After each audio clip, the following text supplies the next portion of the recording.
ಎಲ್ಲರಿಗೂ ನಮಸ್ಕಾರ. ಮತ್ತೊಂದು ವಿಡಿಯೋಗೆ ಸ್ವಾಗತ. ನಾನು ನಿಮ್ಮ ಡಾರ್ಲಿಂಗ್. ನಾನು RCB it's A clinical win ಅಂತ ಹೇಳ್ಬೋದು. ಒಂದ್ ಸ್ವಲ್ಪ ಎದುರಿಸಿದ್ರು ಮಧ್ಯದಲ್ಲಿ ಜಿತೇಶ್ ಶರ್ಮಾ ಮತ್ತೆ ರಜತ್ ಪಟೇಲ್ ಔಟ್ ಆದಾಗ ಏನ್ ಗುರು ಇಷ್ಟು ಬೇಗ ಔಟ್ ಆಗ್ತಾರೆ, ಈಸಿ ಗೆಲ್ಲೋ ಮ್ಯಾಚ್ ಏನಾರ ಮಾಡ್ತಾರ ಕಿತಪತ್ತೆ ಅಂತ ಅನ್ಕೊಂಡಿದ್ವಿ. ಬಟ್ ಅದು ಯಾವುದಕ್ಕೂ ದಾರಿ ಮಾಡ್ಕೊಡ್ತಾರೆ ಕ್ಲೀನ್ ಆಗಿ ಕುರ್ನಾಲ್ ಪಾಂಡ್ಯ ಅವರು ಚಚ್ಚರ್ ರನ್. ಖಂಡಿತವಾಗ್ಲೂ ಒಂದಂತೂ ಸತ್ಯ ಗುರು, RCB ಬ್ಯಾಟ್ಸ್ಮನ್ ಯಾವ ರೀತಿ ತಯಾರಾಗಿದ್ದಾರೆ ಅಂದ್ರೆ ಬಂದ ಮೇಲೆ ಹೊಡೆಯೋ ಸ್ಟಾರ್ಟ್ ಮಾಡೋಣ ಅಷ್ಟೇ ಅನ್ನೋ ರೀತಿ ಆಡ್ತಾ ಇದ್ದಾರೆ. ರಜತ್ ಪಡಿದಾರೆ ಅಂತ ಎರಡನೇ ಬಾಲ್ ಸಿಕ್ಸ್ ಹೊಡೆದ್ರು. ಜಿತೇಶ್ ಶರ್ಮಾ ಅಷ್ಟೇನೆ ಬಂದರೆ ಸಿಕ್ಸ್ ಹೊಡೆದ್ರು. ಖಂಡಿತವಾಗ್ಲು ಅಂದ್ರೆ ಏನ್ ಗೊತ್ತಾ, ಇನ್ನೇನ್ ಗೆಲ್ತೀವಲ್ಲ ಆರಾಮಾಗಪ್ಪ ವಿಧಿ ಅಂತ ಬರೋಣ ಆಡೋಣ ಅಂತೇಳಿ ಆ ರೀತಿ ಆದ್ರು. ಬಟ್ ಏನಾದ್ರು 230 ಸ್ಕೋರ್ ಆಗಿದ್ರೆ ಕಷ್ಟ ಆಗೋದು. ಅವ್ರಿಗೂ ಸ್ವಲ್ಪ ಅಬ್ಸರ್ವ್ ಮಾಡಿ ಆಟ ಆಡಿರೋರೇನೋ.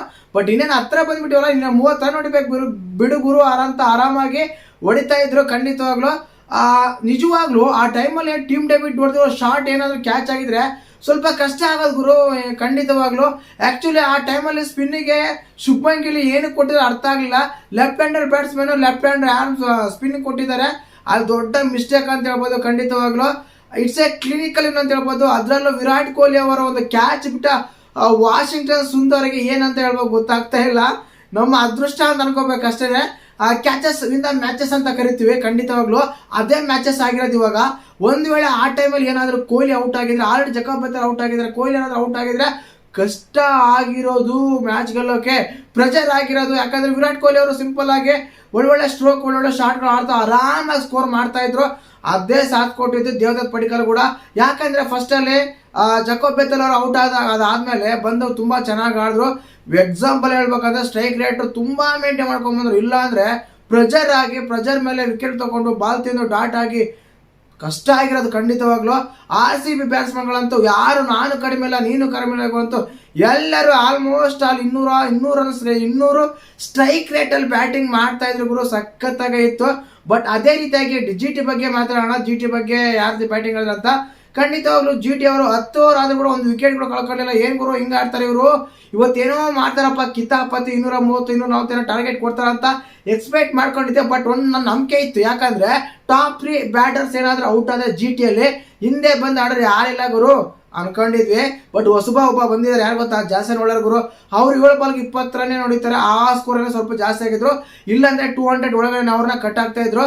ಬಟ್ ಸ್ಟಾರ್ಟಿಂಗ್ ಅಲ್ಲಿ ಸ್ಕೋರ್ ಕೊಟ್ಟರು, ಮಿಡ್ ಅಲ್ಲಿ ಸ್ಕೋರ್ ಕೊಟ್ಟರು. ಬಟ್ ಎಂಡಿಂಗ್ ಅಲ್ಲಿ ಮಾತ್ರ ಲಾಸ್ಟ್ 4 ಅವರ್ಸ್ 5 ಅವರ್ಸ್ ಮಾತ್ರ RCB ಬೌಲರ್ಸ್ ಸಖತ್ತಾಗಿ ಕಂಟ್ರೋಲ್ ಮಾಡಿದ್ರು, ಸಖತ್ತಾಗಿ ಇದು ಮಾಡಿದ್ರು ಅಂತ ಹೇಳ್ಬೋದು. ಹಾಜರುಡ್ ಆಗಿರ್ಬೋದು, ಭುವಿ ಆಗಿರ್ಬೋದು, ಸುರೇಶ್ ಶರ್ಮಾ ಆಗಿರ್ಬೋದು, ಸ್ಟಾರ್ಟಿಂಗ್ ಓಡಿಸ್ಕೊಂಡ್ರು ಕೂಡ ಕೊನೆಯಲ್ಲಿ ಕಂಟ್ರೋಲ್ ಮಾಡಿ ಲಾಸ್ಟ್ನೇ ಓವರ್ ಮತ್ತೆ ಇನ್ನೇನು ರಸಕ್ದಾರ ಬೌಲಿಂಗ್ ಮಾಡಬೇಕಾಗಿತ್ತು. ಇಂಜುರಿ ಆಗಿ ಕುತ್ಕೊಂಡಿರೋ ಕಾರಣ ಅಲ್ಲಿ ಏನಾಗುತ್ತದೆ ಸ್ವಲ್ಪ ಎಡವಟ್ಟುಗಳು ಆಯಿತು. ಬಟ್ ಕೊನೆ ಓವರ್ 18 19 ರನ್ ಬರುತ್ತೆ, ಅದು ಬೇರೆ ವಿಷಯ. ಬಟ್ ಅವರು ಹಾಕಿರೋ 17 18 19 16 ಓವರ್ ಮಾತ್ರ ಎಕ್ಸಲೆಂಟ್, ಸೂಪರ್, ಅದ್ಭುತ, ಅಮೋಘ, ಆಕರ್ಷಕ ಅಂತಾನೆ ಹೇಳ್ಬೋದು. ಇನ್ನು ಅವ್ರ ಬ್ಯಾಟಿಂಗ್ ಅಂತ ನೋಡಿದ್ರೆ ಸಾಯಿ ಸುದರ್ಶನ್ ಅವರು ಗೊತ್ತಿತ್ತು ಆಲ್ಮೋಸ್ಟ್ ಆಲ್ 5-6 ಇನ್ನಿಂಗ್ಸ್ ಎಲ್ಲ ಆಡಿರಲಿಲ್ಲ, ರನ್ಗಳಿಗೋಸ್ಕರ ಕಾಯ್ತಾ ಇದ್ರು. ಆ ಮನುಷ್ಯ ಒಂಥರ ವಿಚಿತ್ರ ಗುರು ಸಾಯಿ ಸುದರ್ಶನ್ ಅವರು. ವಿಚಿತ್ರ ಬ್ಯಾಟಿಂಗ್ ಆಡ್ತಾರೆ, ಚೆನ್ನಾಗಿ ಆಡಿದ್ರು. ಬಟ್ ಬ್ಯಾಟಿಂಗ್ ಕೂಡ 100 ಮಾಡ್ತಾರೆ, ಸೆಂಚುರಿ ಮಾಡ್ತಾರೆ. ಕಂಗ್ರಾಚುಲೇಷನ್ಸ್ ಅಂತ ತುಂಬಾ ಜನ ಟ್ವೀಟ್ ಮಾಡಿದ್ರು. ನಾವು ಹೇಳೋದು ಕಂಗ್ರಾಚುಲೇಷನ್ ಸಾಯಿ ಸುದರ್ಶನ್ ಅಂತ. ಒಳ್ಳೆ ಬ್ಯಾಟಿಂಗ್ ಆಡಿದ್ರು. ಅದೇ ರೀತಿಯಾಗಿ ಶುಭ್ಮನ್ ಗಿಲ್ ಕೂಡ ಪರವಾಗಿಲ್ಲ. ಬಟ್ ಏನಕ್ಕೆ ಆಮೇಲೆ ಸ್ಲೋ ಆಯ್ತು ಅಂತ ಗೊತ್ತಿಲ್ಲ. ಹೇಳ್ದಲ್ಲ ಅವ್ರು ಸ್ಟಾರ್ಟಿಂಗ್ ಅಲ್ಲಿ ಮಾತ್ರ ಚೆನ್ನಾಗಿ ಆಡೋದು, ಮಿಡ್ಲಲ್ಲೇ ಯಾರು ಇಲ್ಲ ಅಲ್ಲಿ ಆಡೋಣ ಅಂತ ಹೇಳೋಣ ಅಂದ್ರು ಆಡಂಗ ಯಾರು ಇಲ್ಲ ಅಲ್ಲಿ. ಖಂಡಿತವಲ್ಲ ಅದೇ ಆಯ್ತು. ಕೊನೆಗೆ 205 ಟಾರ್ಗೆಟ್ ಕೊಡ್ತಾರೆ. ಖಂಡಿತವಾಗ್ಲು 205 ಯಾವಾಗ ಟಾರ್ಗೆಟ್ ಕೊಟ್ಟರೆ ಅವಾಗ ಎಕ್ಸ್ಪೆಕ್ಟ್ ಮಾಡಿದ್ದೆ. ಆಲ್ಮೋಸ್ಟ್ ಅಲ್ಲೂ ಟಾಸ್ ಗೆದ್ದು ಯಾವಾಗ ಚೇಜಿಂಗ್ ತಗೊಂಡ್ರು RCB ಅವರು, ಆವಾಗಲೇ ಅರ್ಧಕ್ಕರ್ಧ ಮ್ಯಾಚ್ ಗೆದ್ದಿದ್ರು. ಸರಿನಾ, 200 ರನ್ ಕೊಟ್ಟರು. ಅದಾದ್ಮೇಲೆ ಏನಪ್ಪ ವಿಷಯ ಅಂತ ಅನ್ಕೊಂಡಾಗ ಏನೂ ಇಲ್ಲ, 220 ಸ್ವಲ್ಪ ಕಷ್ಟ ಆಗಿರೋದೇನೋ. ಬಟ್ 205 ರನ್ ಯಾವಾಗ ಟಾರ್ಗೆಟ್ ಕೊಟ್ಟರು ಆವಾಗಲೇ ಗೊತ್ತಾಯ್ತು RCB ಈಜಾಗಿ ಆರಾಮಾಗಿ ನೀಟಾಗಿ ಕ್ಲೂ ಆಗಿ ಗೆಲ್ತಾರೆ ಅಂತ. ಅದೇ ರೀತಿಯಾಗಿ ಗೆದ್ಕೊಂಡ್ ಬಂದ್ರು ಅಂತ ಹೇಳ್ಬೋದು. ಅದೇ ರೀತಿ ಬ್ಯಾಟಿಂಗ್ ಅಂತ ನೋಡಿದಾಗ ವಿರಾಟ್ ಕೊಹ್ಲಿ ಅವರು ಕೂಡ 88 ರನ್ ಹೊಡಿತಾರೆ 44 ಬಾಲ್ಗೆ. ಆಲ್ಮೋಸ್ಟ್ ಅವ್ರು 190 ಸ್ಟ್ರೈಕ್ ರೇಟ್ ಮೇಂಟೈನ್ ಮಾಡ್ತಾರೆ. ದೇವದತ್ ಪಡಿಕ್ಕಲ್ ಅಷ್ಟೇನೆ. ಅದಾದ್ಮೇಲೆ ಜಿತೇಶ್ ಶರ್ಮಾ ಆಗಿರ್ಬೋದು, ರಜತ್ ಪಡಿಕ್ಕಲ್ ಆಗಿರ್ಬೋದು, ಹಿಂಗ್ ಬಂದಂಗೆ ಹೋದ್ರು ಕೂಡ ಬಟ್ 6ಗಳೆಲ್ಲ ಹೊಡೆದಿರ್ತಾರೆ. ಅದೇ ರೀತಿಯಾಗಿ ಟೀಮ್ ಡೆಬಿಟ್ ಮತ್ತೆ ಕುರ್ನಾಲ್ ಪಾಂಡ್ಯ ಮ್ಯಾಚ್ ಎಲ್ಲ ಮುಗಿಸ್ಕೊಡ್ತಾರೆ. ನಿಮಗೆ ಈ ಮ್ಯಾಚ್ ನೋಡಿದಾಗ ಏನ್ ಅನಿಸ್ತು, ಯಾವ ರೀತಿ ಅನ್ಸುತ್ತಲ್ಲ ಕಮೆಂಟ್ ಮಾಡಿ. ತುಂಬಾ ನೀಟಾಗಿ ಬೌಲಿಂಗ್ ಹಂಗೆ ಮಾಡಿದ್ರು, ಬ್ಯಾಟಿಂಗ್ ಹಂಗೆ ಆಡಿದ್ರು. ಖಂಡಿತವಾಗ್ಲೂ ಒಂದು ಅನ್ಸುತ್ತೆ ಚೇಂಜಿಂಗ್ ಅಂತ ಬಂದಾಗ ನಮ್ಮ RCB ಈ ಸೀಸನ್ ಅಲ್ಲಿ ಸೋತೇ ಇಲ್ಲ ಗುರು. ಖಂಡಿತವಾಗ್ಲು ಒಂದ್ಸಲ ಸೋತಿಲ್ಲ. ಏನಿದ್ರು ಫಸ್ಟ್ ಬ್ಯಾಟಿಂಗ್ ಆಡಿ ಸೋತಿದ್ರೆ ವಿನ ಚೇಂಜಿಂಗ್ ಅಂತ ಸೋತೇ ಇಲ್ಲ. ಅದೇ ಮೇಂಟೈನ್ ಮಾಡ್ಕೊಂಡ್ ಬರ್ತಿದ್ರೆ ಖಂಡಿತವಾಗ್ಲು ಇನ್ಮೇಲೆ 220 230 ಹೊಡೆದ್ರು ಕೂಡ ಟಾರ್ಗೆಟ್ ನ ರೀಚ್ ಮಾಡೋ ಕೆಪಾಸಿಟಿ RCB ಇದೆ ಅಂತ ಮತ್ತೊಮ್ಮೆ ಸಾಬೀತಾಯ್ತು. ಸ್ಟಾರ್ಟಿಂಗ್ ಅಲ್ಲೇ ಹೇಳಿದ್ದೆ ನಾನು ಏನಂತ ಗೊತ್ತಾ, ಇವತ್ತು ಜಕೋಬ್ ಬೆಥೆಲ್ ಆಡ್ತಾರೆ ಅಂತ. ಬಟ್ ಸಾಲ್ಟ್ನ ಕುದಿಸಿ ಜಕೋಬ್ ಬೆಥೆಲ್ ಆಡಿಸ್ತಾರೆ ಅಂತ ಎಕ್ಸ್ಪೆಕ್ಟೇ ಮಾಡಿರಲಿಲ್ಲ ಗುರು. ಇಂಜುರಿ ಆಗಿದೆ ಅಂತೆ ಜಕೋಬ್ ಯಾರಿಗೆ, ನಮ್ಮ ಸಾಲ್ಟ್ ಅವರಿಗೆ ಅಷ್ಟೇನು ಇಂಜುರಿ ಆಗಿರಲ್ಲ.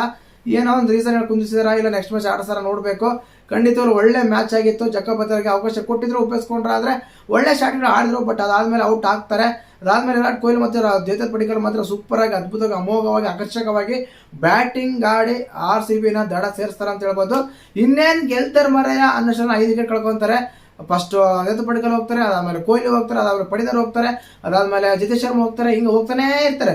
ಏನಪ್ಪ ಹಿಂಗಾಯ್ತು ಅಂದ್ರೆ, ಬಟ್ ರನ್ ಮಾತ್ರ ಕಡಿಮೆ ಆಯಿತು. ಓವರ್ಗೆ 7-8 ಹೊಡಬೇಕಾಯಿತು, ಪರವಾಗಿಲ್ಲ. ಅದೇ 11, 15, 14, 13, 12 ರನ್ ಏನಾದರೂ ಇದ್ದಿದ್ರೆ ತುಂಬ ಕಷ್ಟ ಆಗಿರೋದು. ಬಟ್ ಅದು ಯಾವ್ದು ಅವಕಾಶ ಕೊಡ್ತಾರೆ. ಆಲ್ರೆಡಿ ಕೈಯಲ್ಲಿ ಮ್ಯಾಚ್ ಬಂದಿರೋ ಮ್ಯಾಚನ್ನ ಸ್ವಲ್ಪ ಇದು ಮಾಡ್ಕೊಂಡ್ರು, ಅದೇ ಬಾಯಿಗೆ ಬಂದಿತ್ತು ಅಂತ ಹೇಳ್ಬೋದು. ಖಂಡಿತವಾಗ್ಲೂ ಆ ರೀತಿಯಲ್ಲಿ ಬ್ಯಾಟಿಂಗ್ ಆಡಿದ್ರು. ನಿಮಗೆ ಮತ್ತೆ ಏನು ಅನಿಸ್ತು ಮ್ಯಾಚ್ ಕಮೆಂಟ್ ಮಾಡಿ. ವಿಡಿಯೋ ಇಷ್ಟ ಲೈಕ್ ಮಾಡಿ, ಶೇರ್ ಮಾಡಿ, ಸಬ್ಸ್ಕ್ರೈಬ್ ಮಾಡಿ. ಜೈ ಹಿಂದ್.